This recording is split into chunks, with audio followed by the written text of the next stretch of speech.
manifold's going bad. I hate GTIs.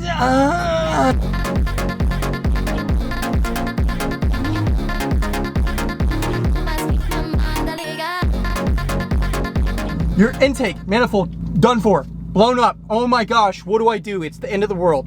Hold up. I will let you know if it's the end of the world or not. If you don't know me already, I'm Wynot, aka Mitch. I am going to be breaking down the symptoms and signs of a going bad or already bad intake manifold. Luckily for you and me and the Volkswagen community, the intake manifold is not the worst thing to go wrong. It's not the most expensive thing to go wrong. And it is not the hardest thing to fix when it goes wrong. It is just a pain because when it goes wrong, it can give you quite a few issues, some that are scary, some that seem very costly, and some that are just outright annoying. So let's break it down for you. Just make sure, if you're not already subscribed and you enjoy my content, please do subscribe. It helps me greatly. It costs you nothing. And watch this whole video because I am doing something special for one of you. I promise. Better watch it. You better watch it. And I know if you will, because I will see it in the comments. But let's get into it. As you can see, I'm sitting in my Volkswagen GTI, annoyed, holding, what is this? A brand new, updated intake manifold. So I'm bringing this video to you because I have had the same exact issue. So here you are, you're searching up this video, you are trying to figure out whether or not your intake is bad. First one, clear as day, is that you are getting a code. That code is either P2015 or P2014, which will usually point to the issue of the intake manifold itself, which will represent the flapper or the position sensor. And the flappers are these little guys in each port. So what's happening is it's recognizing that these flaps are not doing exactly what needs to be happening when you're giving the car gas. So it's not correctly calculating how much fuel to air the car needs, which will then screw it up. And if that's the case, you pretty much already know that it is going to be your intake manifold. Secondly, which may come before you even ever get a code, is a rough start. It's gonna scare the pukaki out of you. You're gonna turn the car on, it might not even start, because I've had this happen where it won't start because it just didn't get that fuel to air ratio to where it just like, and you're like, oh my gosh. And then of course you try again and it'll go. And then I've had other times where I would start it and it would start hunting down RPMs.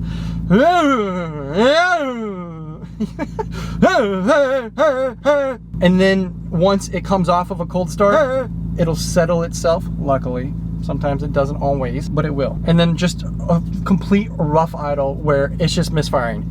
So it starts and it's just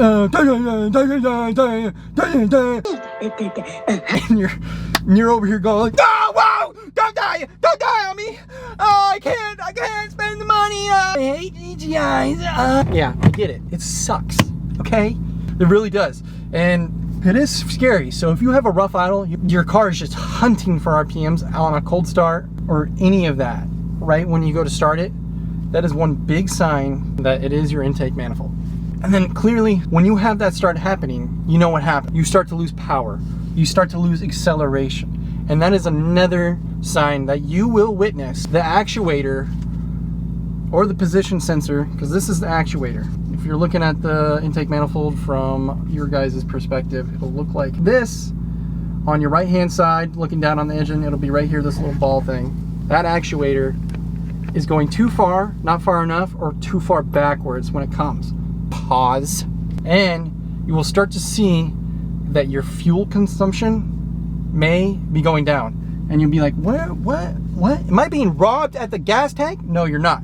You're being robbed at your intake. If you really think about it, this part is only about 200 bucks. I haven't found one unless you go crazy and get the high performance, crazy, you know, non-plastic. You can definitely get up to $1,000. If you're looking for mad horsepower, mad build, madness, go ahead. But these OEMs replacements, make sure you get the updated flapper, you'll be fine. If you're trying to go past 200,000 miles with a bunch of boost and power, sure, go ahead, spend the money.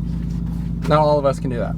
And then here's another one take it with a grain of salt. Listen to me, take this one with a grain of salt, because we have direct injection. So what that means is the gas is being squirted right on the tip of it.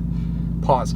And what I'm trying to say is, if you start to hear a ticking noise and it sounds not normal, off, something you haven't heard, and it comes in and out, that might be the actuator trying to figure itself out but not working enough. So the mixture and all that stuff is just, you know, geeking out once again. Okay.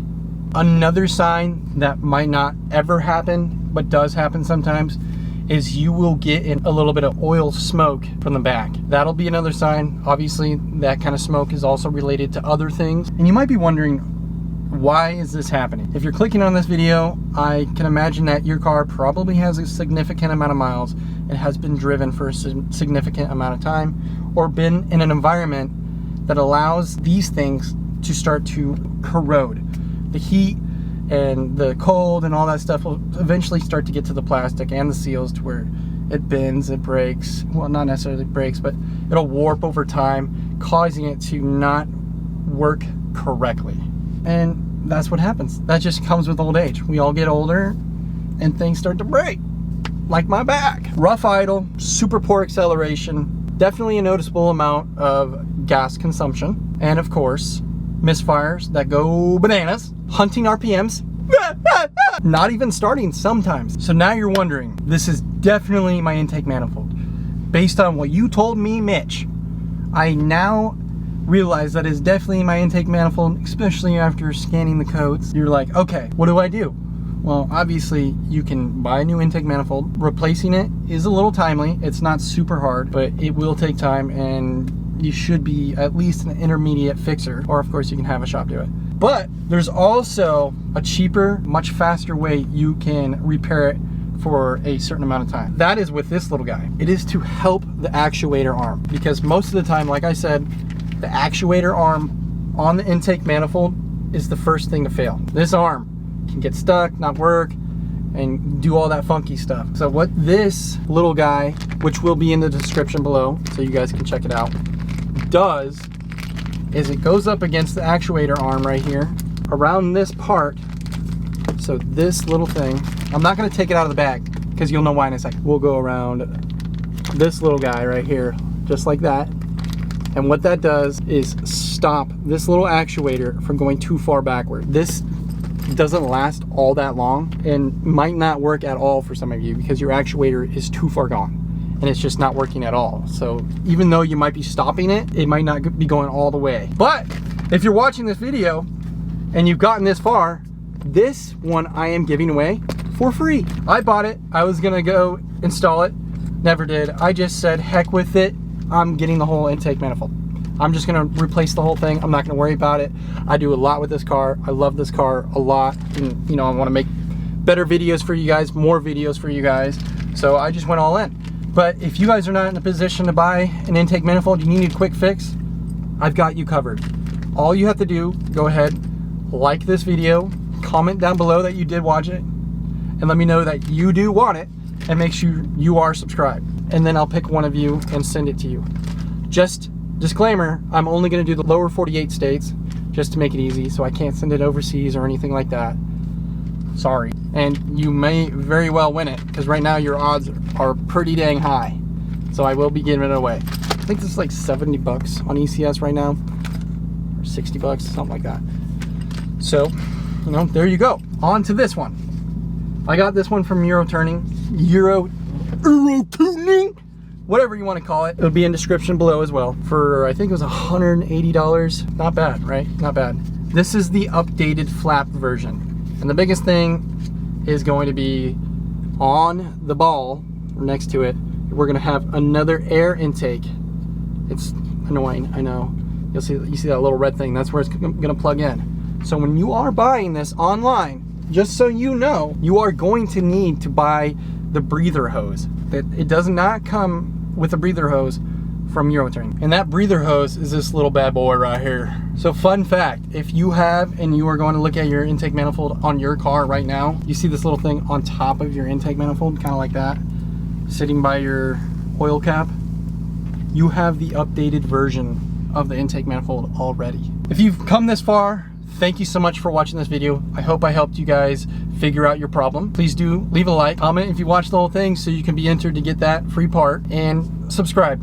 It'll mean the world to me. I'm hoping to build a great community with you guys. I have a lot planned with that. I'll see you guys on the next one. Thank you.